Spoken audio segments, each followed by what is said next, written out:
Morning. Okay, ini adalah amalan Mama setiap pagi. Kalau Mama puasa, Mama akan sahur dengan ini. Kalau Mama tak puasa, Mama akan do IF lah. Start minum dengan ini dulu.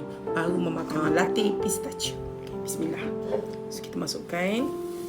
Wow. Ini air panas semuanya. Mama suggest dengan korang buat dengan keadaan kita sekali dengan IF ataupun puasa. Kalau Mama suka lagi dengan puasa lah, minum ni dan lepas tu baru makan. Jangan makan dulu baru minum, okey? Panas.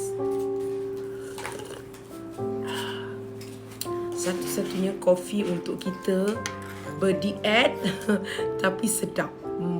Plus Life Fits Latte Pistachio. Saya tidak dibayar ya. Saya just share apa yang Mama pakai. Dan exactly Mama dah konsisten betul-betul bersama Mama berpuasa. Masya Allah, dia sangat membantu kita untuk rasa full je.